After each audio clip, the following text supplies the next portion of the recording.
Deus, boa noite. Paz seja convosco. Está tudo bem, gente? Que bom merecer a sua amizade, né? Bom que você veio hoje para ouvir a palavra de Deus e ser abençoado pelo Senhor.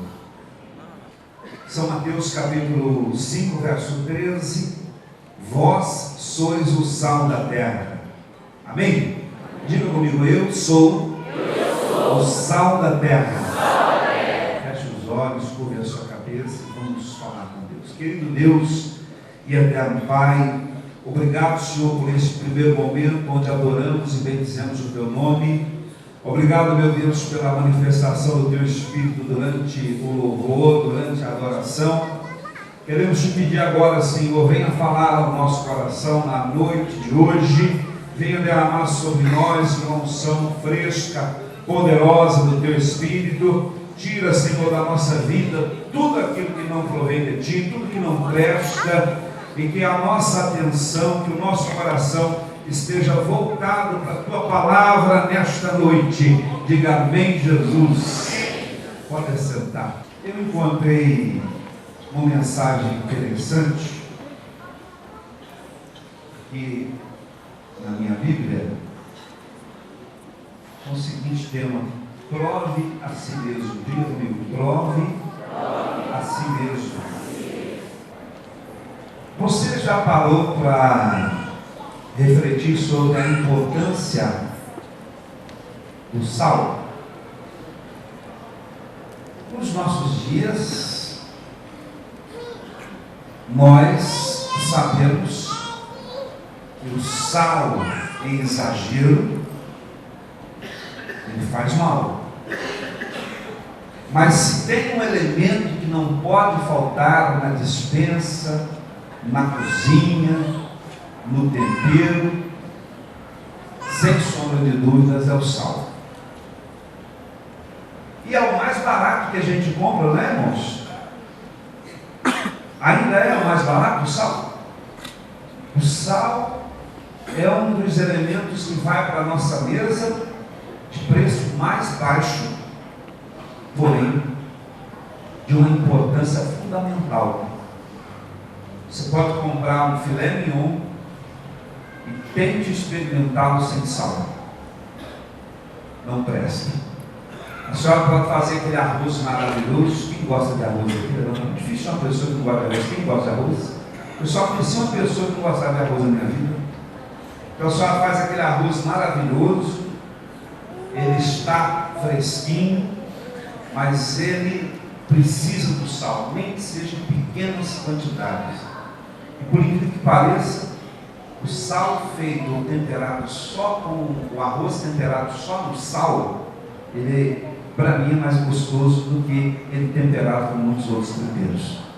O arroz sem sal não presta, o feijão sem sal não presta, a cozinha sem sal não presta. Nos tempos de Jesus, o sal ele era ainda mais importante. E o sal ele era mais cobiçado do que o próprio ouro. O sal ele era mais valorizado do que a própria moeda da época. Os soldados romanos recebiam como pagamento pelo seu serviço o sal. E daí surgiu a palavra salário, né? Que é o pagamento através do sal. O sal é de muita importância desde os tempos bíblicos. E Jesus ele disse que o sal ele pode ser insípido, ele pode perder o gosto, mas perdendo o gosto, o sal nada mais presta, não serve para mais nada, a não ser o quê? Ser lançado fora e pisado pelos homens. E Jesus falando conosco aqui, claro, não só com seus discípulos da época, ele disse: vós sois o sal da terra. Então, vós sois a diferença o tempero, o que dá gosto, o que dá paladar. O sal, ele também é antibiótico. O sal, ele serve para tratamento, ou servia principalmente para tratamento de feridas. O sal, ele servia também para impedir a putrefação dos alimentos. Geladeira é uma invenção nova, né? Muito nova, e cada dia ela se torna mais moderna. Eu ainda me lembro das geladeiras de madeira, precisavam de 3, 4 pessoas para carregar, ou mais. Mas a geladeira, parece que é uma invenção assim, pelo menos que chegou nos lares, 100 anos mais ou menos. Antes não tinha geladeira, só os faraós possuíam geladeira, alguns deles. A gente descobriu isso aí, inclusive na nossa viagem que nós fizemos lá no Egito, lá para Israel. Eles mandavam os escravos buscar os gelos lá nos altos dos montes, e eles traziam quantidades enormes de gelo e depositavam lá nas suas câmaras frias lá. E os faraós já tinham geladeiras, alguns deles já tiveram geladeiras. Mas que chegou mesmo nos lares foi recentemente. Pela maioria das pessoas se conservava o alimento através do sal, a carne através do sal. Então imagina um mundo antigo sem o sal. Imagine a sua cozinha sem o sal. Não dá para imaginar. Assim também não dá para imaginar a igreja perdendo a essência. Não dá para a gente imaginar o crente perdendo a essência, perdendo essa capacidade de salgar, de impedir que a corrupção, a podridão deste mundo tome por completo as famílias. Não dá para imaginar. E a pergunta hoje, primeira, é essa: você é sal? Ou você é um sal que pode salgar? Ou você é um sal que perdeu o gosto? O diabo, ele luta 24 horas por dia para a gente perder o gosto, perder a capacidade de fazer a diferença. E cada pessoa precisa provar a si mesmo se é um sal sem o poder de salgar ou não. Como é que está a nossa vida? Como é que está o nosso relacionamento com Deus? Como é que está o nosso relacionamento com a família? Como é que está o nosso relacionamento com a igreja? Como nós temos nos portado? Onde nós chegamos, nós fazemos a diferença positivamente? Onde nós chegamos, as coisas continuam como estão? O servo de Deus é aquele que chega no lugar, e ele chega para dar paladar, ele chega para dar gosto, ele chega para preservar, para combater a putrefação, para combater a corrupção, para combater os males dessa vida. Então hoje a palavra de Deus ao nosso coração é essa: eu estou sendo um sal capaz de salgar ou não? Jesus, ele fala também nos evangelhos sobre outra coisa importante. Lá em São Lucas capítulo 6, verso 49, ele nos faz refletir, e nós precisamos provar a nós mesmos, se somos uma casa edificada na areia. Será que eu sou uma casa edificada na areia, ou será que eu sou uma casa edificada na rocha? Então olha só o que a Bíblia diz ali. A Bíblia diz, palavras do Senhor Jesus: mas o que ouve, diga comigo, o que ouve. É interessante, todos nós estamos ouvindo. A humanidade está ouvindo. Nunca a humanidade ouviu tanto sobre Deus como agora. Nunca. Nós ouvimos na igreja, nós ouvimos no aparelho celular, nós ouvimos na TV e vemos, nós ouvimos no rádio, nós estamos ouvindo a palavra de Deus até pelos canais mais improváveis, lá na década de 90, 80, 90. Eu jamais pensei que a Rede Globo fosse divulgar um trabalho evangélico. Eu jamais pensei que a Rede Globo fosse permitir a pregação viva e verdadeira do Evangelho. Jamais. E hoje nós estamos vendo aí a própria Rede Globo permitindo isso. Permitindo.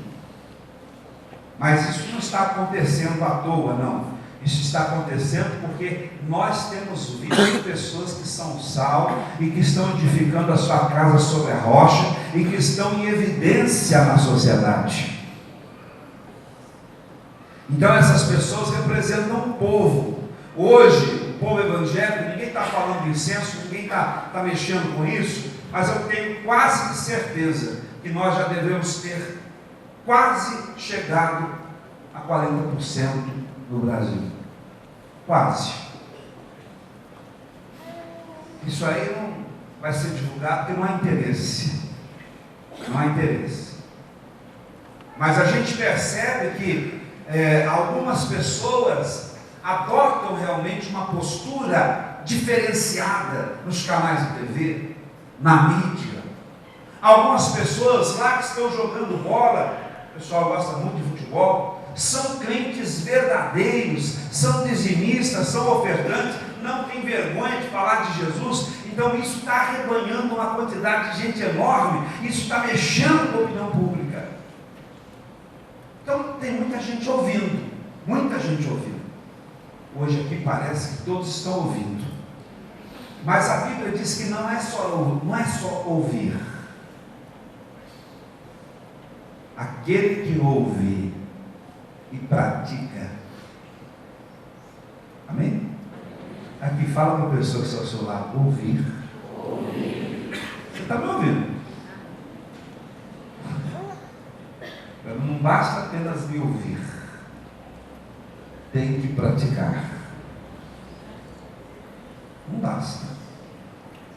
Eu não sei se eu falei alguma coisa hoje de manhã aqui para os professores do Instituto Teológico, ou se eu falei no culto, mas se eu não falei, falo agora.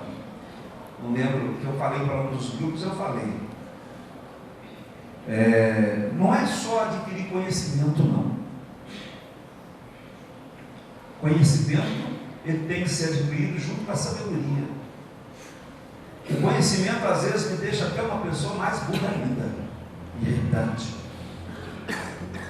fria, insensível, rebelde. Tem que crescer na graça e no conhecimento. Então, o seu conhecimento, quando ele é acompanhado pela graça, gera-se a sabedoria na sua mente e no seu coração. Porque conhecimento é coisa que vem da cabeça, do estudo, né? Das escolas, da faculdade, das pesquisas. Mas a sabedoria é um conhecimento que entra pela cabeça às vezes, mas ele é gerado, na maioria das vezes, no coração. Então a Bíblia ela é clara em dizer que existem pessoas que ouvem, mas o que ouve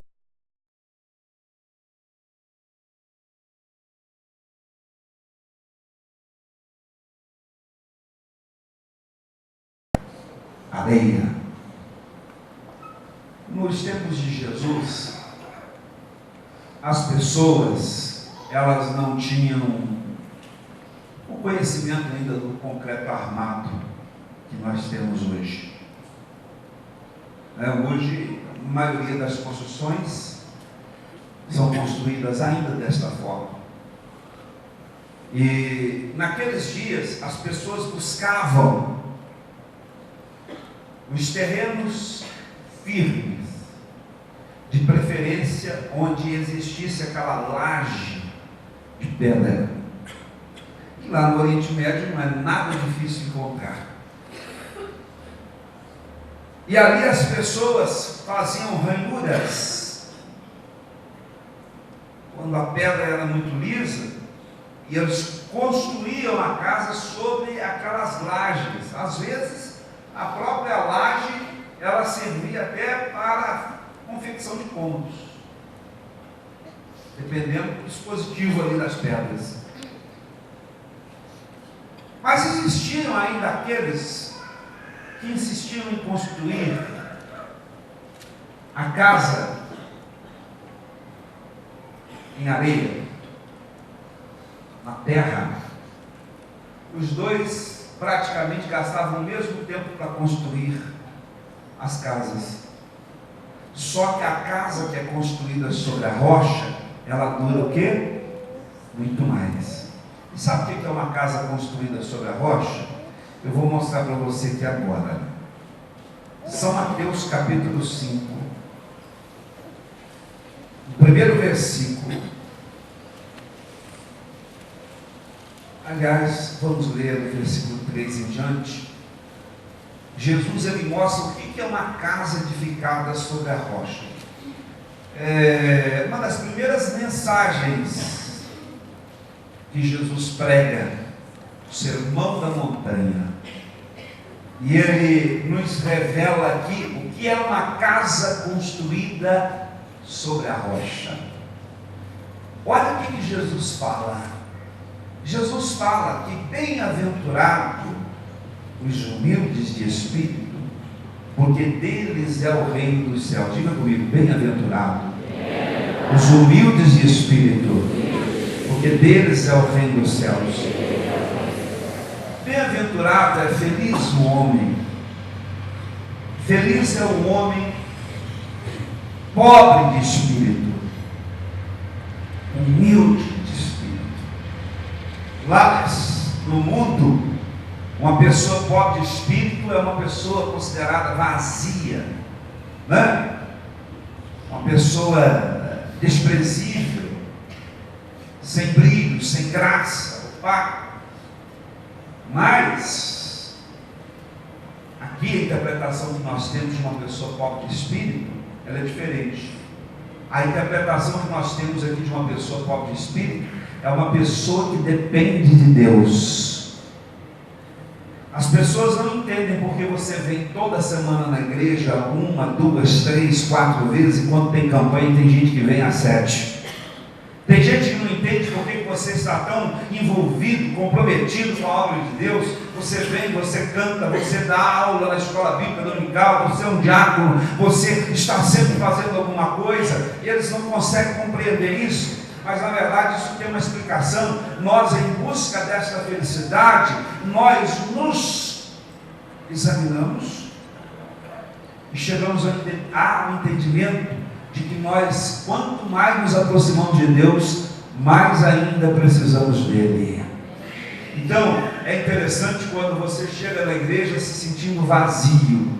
É interessante quando você faz alguma coisa para Deus e ainda se sente fracassado. Quando você está fazendo tudo na obra de Deus, mas ainda sente que o seu trabalho é insuficiente. Aí você se encaixa naquilo ali, nas bem-aventuranças. Você se torna um varão feliz, um homem feliz. Porque feliz é aquele que confessa que sem Deus eu não posso me levantar da cama, sem Deus eu não posso respirar, sem Deus eu não posso dar um passo, sem Deus eu não posso nem estar ao lado dessa pessoa que está aqui comigo nesta noite, sem Deus eu não posso absolutamente nada. Isso é pobreza de espírito. E Jesus continua falando outra coisa aqui no verso 4: bem-aventurados que choram, porque serão o quê? Hoje nós estávamos aqui numa reunião com os professores, depois nós fizemos um almoço com os professores do Instituto Teológico. Eu estava conversando aqui com a irmã Luísa, me lembrei da mãe dela, que era uma irmã da Assembleia de Deus, que nos amava muito. E ali a gente falando sobre ela, a irmã me disse assim: pastor, minha mãe a vida inteira foi sofrimento, foi choro, foi lágrima. E eu disse para ela: pois é, a sua mãe é feliz. Ela está com Jesus, né? Partiu do jeito que Deus mostrou que ela ia partir. Está com Jesus. A Bíblia diz aqui, Jesus falou que felizes são os que choram.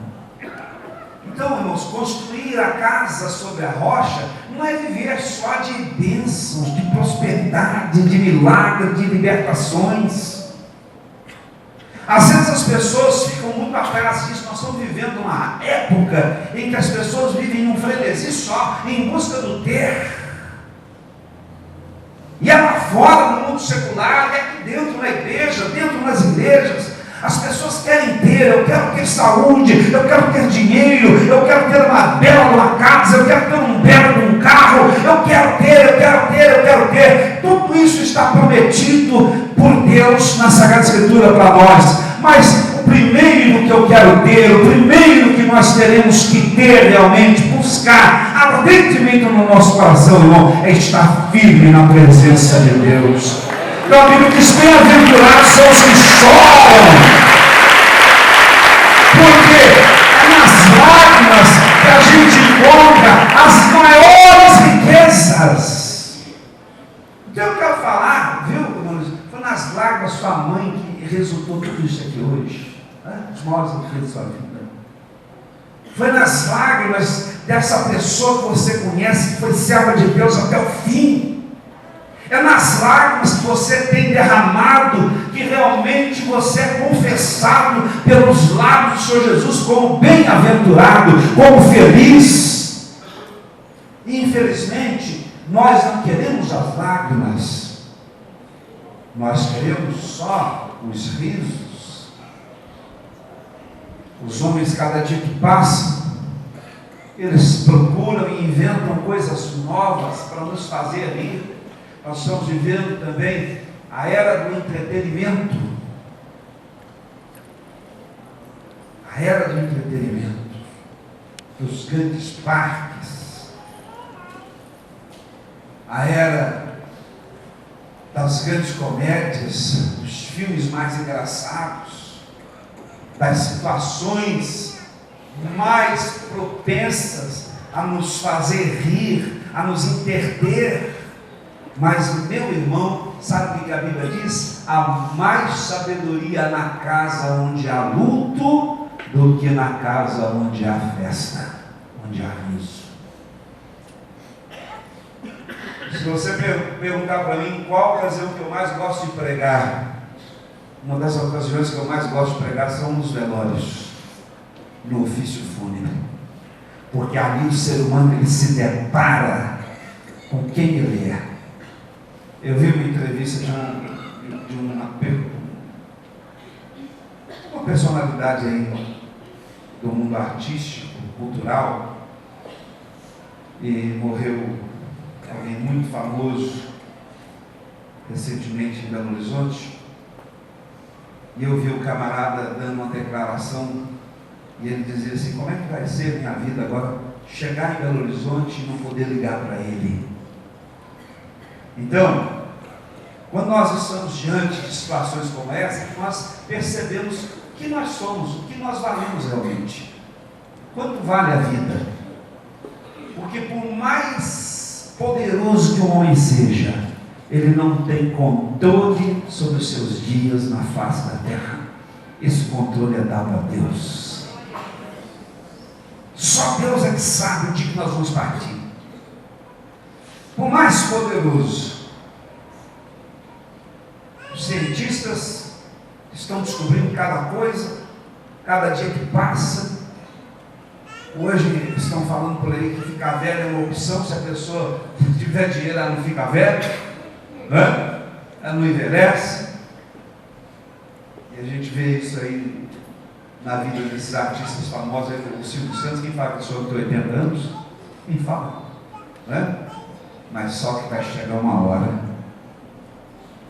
que Deus vai falar para ele assim: seu tempo acabou. Aí, meu irmão, não tem medicamento, não tem dinheiro, não tem fama, não tem poder que mantém uma pessoa na face da terra sem que o propósito dele esteja ainda a cumprir-se. Por isso que a Bíblia diz: bem-aventurados são os que choram, porque eles serão o quê? Eu quero dizer, meu irmão, que feliz é aquele que mesmo na privação, mesmo na perseguição, mesmo quando a situação é desconfortável na sua vida, ele continua firme na presença de Deus. Isso é construir a casa sobre a rocha. Isso é ser salvo.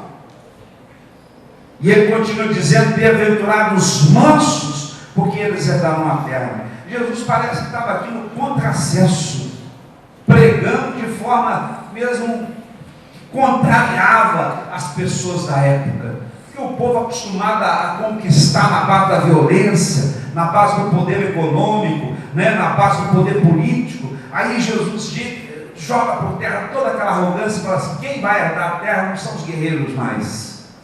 A bandeira de Davi até tremulou lá. Davi até virou no túmulo.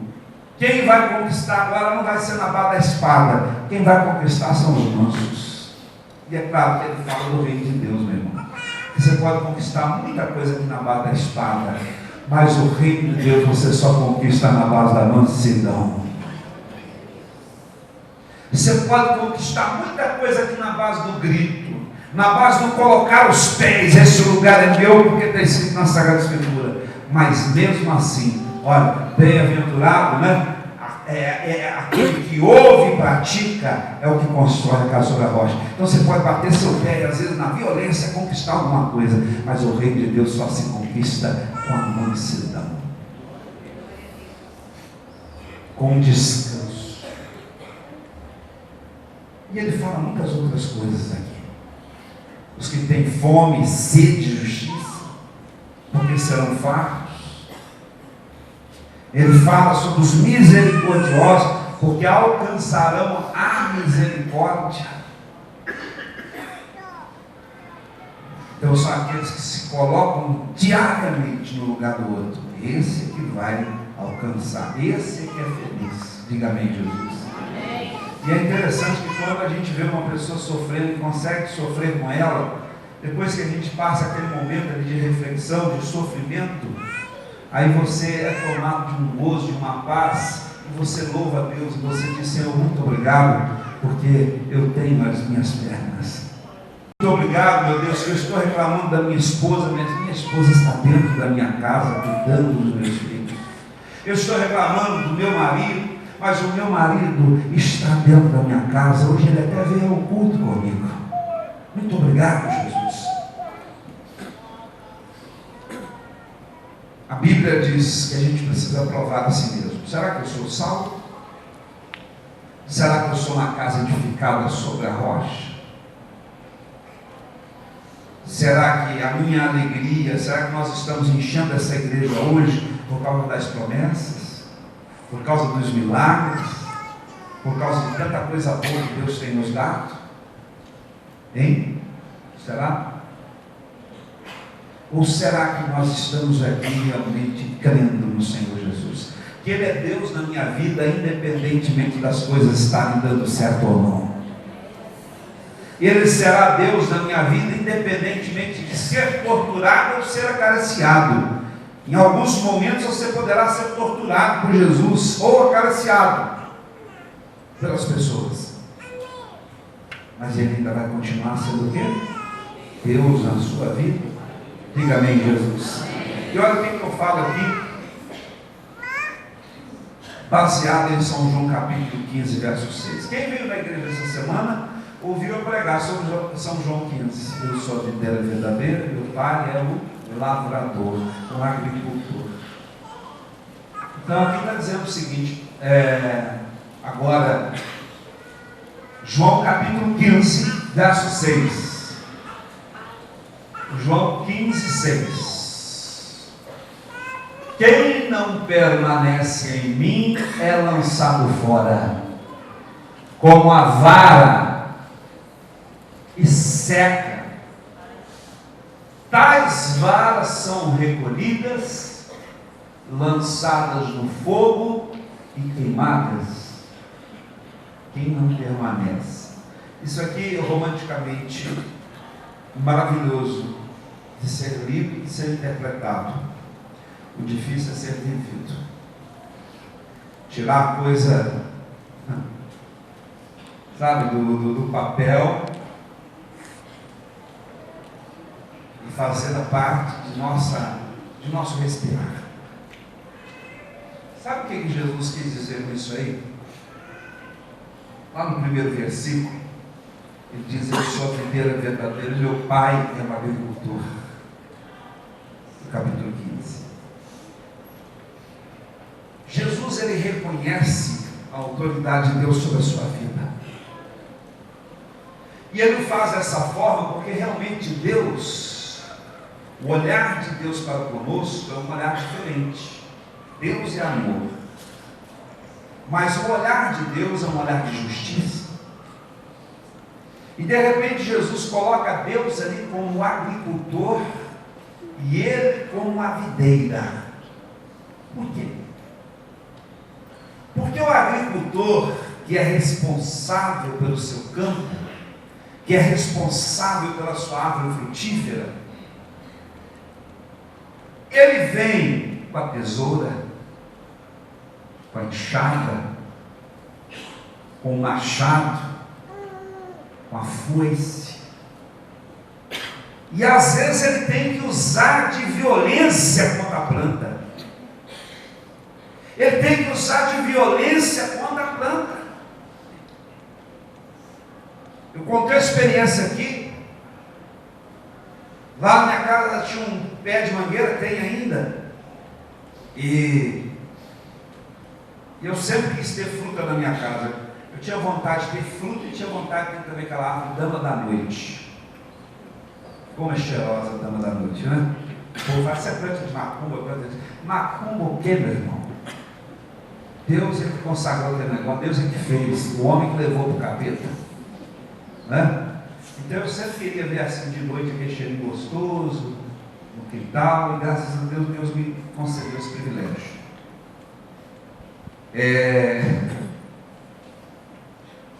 Eu estava lá com a mangueira, nós tínhamos comprado a casa recentemente, e a mangueira produziu umas manguinhas feias, e a gente abria a manga cheia de bicho. Eu fiquei frustrado com aquele negócio, e eu falei: gente, como é que resolve isso? E o rapaz lá que morava lá perto falou assim: mas essa mangueira aí sempre foi assim. Aí apareceu um outro lá acostumado a cuidar com as coisas, e falou: pastor, se o senhor me der permissão, eu vou resolver esse problema do senhor aí. O ano que vem o senhor vai chupar manga, vai dar manga para os outros e não vai dar conta. Eu falei: beleza, vamos começar a resolver isso. Não, deixa comigo. Saí. O dia que eu voltei lá, dizendo que tinha que ter o tempo certo, e dei certo. O dia que eu voltei lá, meu irmão, eu peguei com um machado no pé da mangueira. Pá, pá, pá. Esse camarada ficou doido, não é possível cortar minha árvore, né? Aí eu cheguei perto dele e falei: o que está vendo aí? Eu estou fazendo um procedimento aqui, pastor. Você vai ver ano que vem como é que vai dar manga essa mangueira. Eu falei: o que você está arrumando? Não, deixa comigo, não vou cortar não. Ele picou a mangueira, já estava toda podada. Aí ele picou todinho o caule dela, tadinho da árvore, fiquei com pena da árvore. Ele não conhece, não sabe. Eu fiquei com pena. Mais um ano se passou. O segundo ano, meu irmão, eu colhi tanta manga da mangueira, tudo docinho, durinho, com a manga ou água gostosa. Se estiver na sua casa aqui, pode trazer muito, eu gosto. De vez em quando eu dou umas cantadas assim, né? Aí a manga estava docinha, mas ó, era um carrinho de mão que a gente dava para os outros. Quem está entendendo?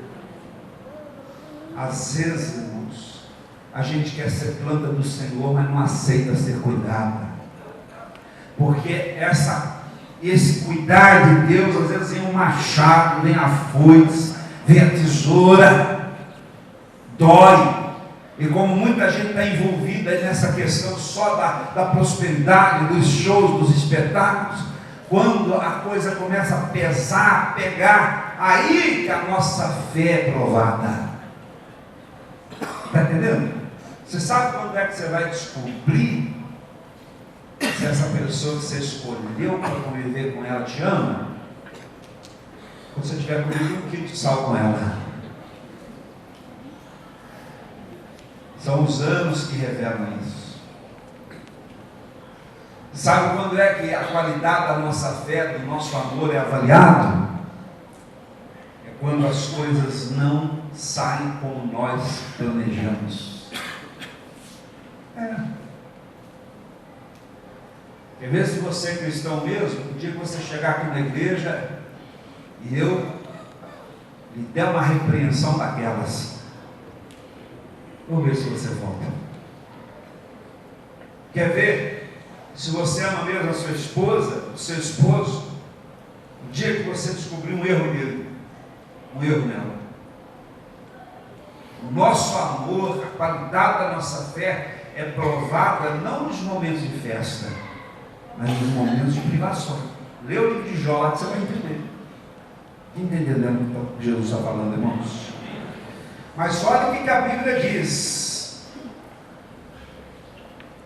Próximo versículo lá que eu citei. Olha lá. Quem não permanece em mim é lançado fora. O segredo é permanecer. Quem está entendendo isso? Meu Deus, eu não estou entendendo o que está acontecendo na minha vida, mas eu não vou permitir que isso me tire da fé. Eu não estou entendendo o que está acontecendo na minha família, mas eu não abro mão da minha casa, eu não abro mão da minha família, eu não abro mão de ser um servo de Deus. Eu não estou entendendo, meu pai. Estou passando luta lá no meu emprego. Eu fiz uma corrente, eu orei, o Senhor me deu um emprego. Agora é todo dia problema, é todo dia perturbação. Eu não sei o que está acontecendo. Mas olha, eu não vou sair de lá não. Porque se tem alguém que tem que sair do meu emprego, é Satanás. É o diabo. Eu vou permanecer. Diga amém. Uma vez eu preguei uma mensagem que contém: eu sou irritante. A gente tem que ser irritante. Porque a característica de quem permanece é essa, a pessoa que permanece, ela irrita o diabo. Eu faço de tudo para tirar aquele homem da igreja, ele não sai. Eu faço de tudo para tirar aquela mulher da igreja, ela não sai. Eu faço de tudo para tirar ele do casamento dela, ele não sai. Eu faço de tudo para tirar ele do casamento dele, mas eles são implacáveis, são irritantes ali. Meu irmão, isso é ser sal, quem está entendendo? Isso é construir a casa sobre a areia. Isso é um ramo frutífero. O ramo frutífero não é aquele que está livre de podas, de picos, de sofrimento, de derramar lágrimas e seiva. O ramo frutífero é aquele que mais sofre às vezes. Tem gente que olha para o ministério da gente aqui. A igreja agora vai fazer 46 anos de vida em Barbacena. E eu tenho uma grata satisfação e honra de fazer junto 46 anos de vida também. Essa igreja tem umas particularidades incríveis. Quando compraram essa igreja aqui, foi no dia 23 de junho de 1969. A minha mãe estava ganhando lá em Juiz de Fora. Quando compraram o terreno dessa igreja aqui. Mistério, né? São coisas incríveis. Está registrado aí, você que descobriu isso, né? Pastor Márcio descobriu. Tem coisas que a gente não consegue entender. Nós estamos aqui há 21 anos. As coisas não acontecem no estalo. Tem gente que olha para a vida da gente e fala assim: olha só, outro dia mesmo, como é que estava aquela igreja, como é que era o pastor? Não foi outro dia não, foi 21 anos. Jesus, ele nos compara, diga comigo, como sal, como casa edificada, como ramo frutífero e agora como lâmpada. Agora, quem decide se a lâmpada vai ficar em cima ou embaixo da cama é você.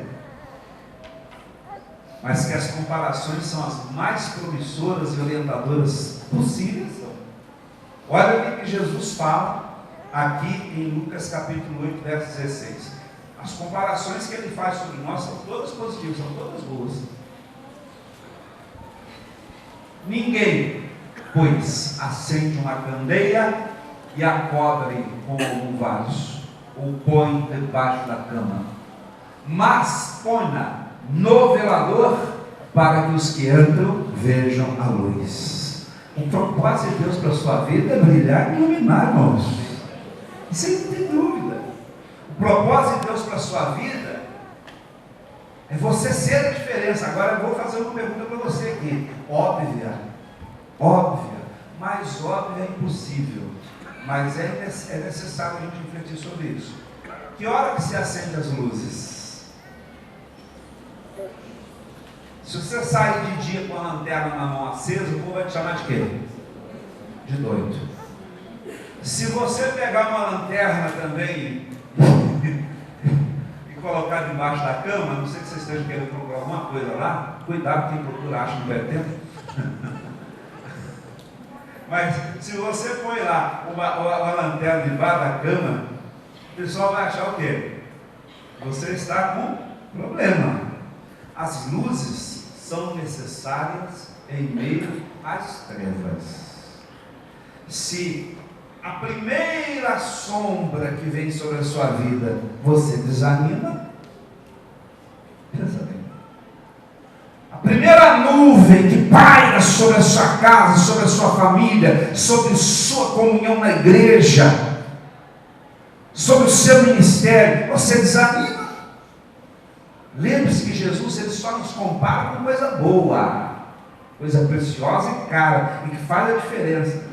Ó, se você é lâmpada no seu lugar, é em cima para dar luz a todos, não é debaixo da cama, não é debaixo do velador, é em cima.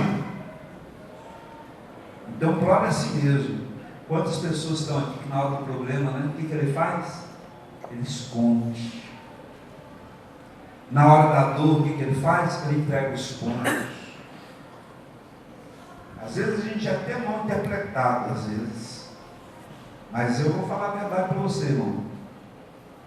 Dor não me faz parar quando eu tenho que trabalhar. Problema não me faz desistir dos meus objetivos. Não é porque eu sou bom, não. É porque eu entendi as Sagradas Escrituras. E quem entende vai adotar o meu procedimento. Porque se na hora das trevas você desanima, de que adianta ser luz? De que adianta ser videira? De que adianta ser uma edificação? Serei como aqueles que ouvem. De que adianta? De que adianta você ser o sal insípido? Nada mais serve, nada mais presta, a não ser para ser lançado fora e pisado pelos homens. Eu preciso entender e aprender em nome de Jesus. Se eu estou passando por luta, entregar os pontos vai me nocautear. Quando você tiver algum problema, levanta a cabeça em nome de Jesus. O diabo às vezes põe uma dorzinha em você. Hoje eu estou com uma dorzinha de cabeça, eu estou com uma dor na perna, eu não vou na igreja não vou trabalhar não. Meu irmão, é isso que Satanás quer que você faça. Você está com um problema no casamento, você se afasta da sua esposa, se afasta do seu marido. É isso que Satanás quer. O diabo não quer que você seja sal, não quer que você seja casa edificada sobre a rocha, videira, pelo contrário. Ele quer que você, se for sal, seja discípulo. Se for casa edificada sobre a areia, não sobre a rocha. Todo mundo olha que mansão maravilhosa. Aí vem o vento, a tempestade. Lembra dos 3 porquinhos? Continua ensinando isso na escola? Que coisa boa o povo fala, né? Coisa boa o povo para de ensinar. Pois é. Demora para se construir uma casa sobre a rocha, de tijolos, mas vale a pena. As pessoas que vencem, não é porque elas foram presenteadas assim, é porque elas lutaram, resistiram, permaneceram. Amém, Jesus? Se recuar, o diabo avança. Se você demonstrar medo, Satanás é o cachorro de Deus. Você já viu esse cachorrinho que anda na rua e vira lata? Vive mostrando os dedinhos. Corre dele para você ver. Você vai pegar, você vai acompanhar. Vai ou não vai? Mas a hora que o cachorro vier para cima de você, ó, franca aí para você ver. São poucos os que vão pegar no seu cangote. Vou contar no dedo. O diabo é sujo. A Bíblia diz: resistia ao diabo e ele fugirá de vós. Resistir, Satanás. Não é pela minha força, não é pela minha capacidade, que eu sou pobre de espírito, mas essa dependência que eu tenho do Espírito de Deus, ela me leva a vencer todos os dias. Você pode aplaudir Jesus de novo. Você tem sido trigo ou tem sido o quê? Joio. É claro, qualquer um que lê a Bíblia sabe que quando Jesus contou essa parábola aqui, ele estava falando dele, ele estava falando dos seus discípulos, dos apóstolos e de nós. Mas vamos nos ater aos apóstolos. Quando Jesus contou essa história aí do fazendeiro que planta os trigos, joga lá as melhores sementes e ele vai dormir, no momento do seu sono alguém entra lá e semeia junto o joio para estragar a colheita dele, para que não fosse 100%. Bem, alguns dias depois aquilo começa a crescer tudo junto, joio e trigo. E o joio e o trigo, quando estão aí na sua infância, eles são muito parecidos. Aí o joio e o trigo crescendo junto. Aí aparece aquele lá, que na sua família deve ter um, na igreja tem vários, no local de trabalho também tem. Ô Senhor, lá naquela plantação que o Senhor me deixou como responsável para cuidar, eu descobri lá um monte de joio misturado no trigo. Pode arrancar o joio? Nós vamos arrancar. Jesus disse: não, dono da fazenda, não arranca não. Deixa eles crescerem juntos. Porque lá na frente vai se separar melhor. Você sabe que Jesus tinha muito joio com ele, né? Ele tinha 12, ele tinha Pedro, que era um tipo de joio, tinha muito joio na vida de Pedro, tinha Tomé, que tinha muito joio na vida de Tomé, e tinha Judas, que era joio só. Mas não podia arrancar ali não, tinha que esperar o momento. O crescimento é que identificar tudo. Às vezes tem muito joio em nós, só o tempo vai tirar. Quem está entendendo isso? É verdade. A maturidade, a comunhão com Deus, a nossa aliança com a igreja, a nossa permanência vai nos amadurecer. Mas sempre tem um ou outro falando assim: eu não aceito que na igreja tenha pessoas com problemas. Eu não aceito que fulano está na igreja todo dia e faça isso, faça aquilo. É interessante que às vezes as pessoas que exigem perfeição são as mais imperfeitas.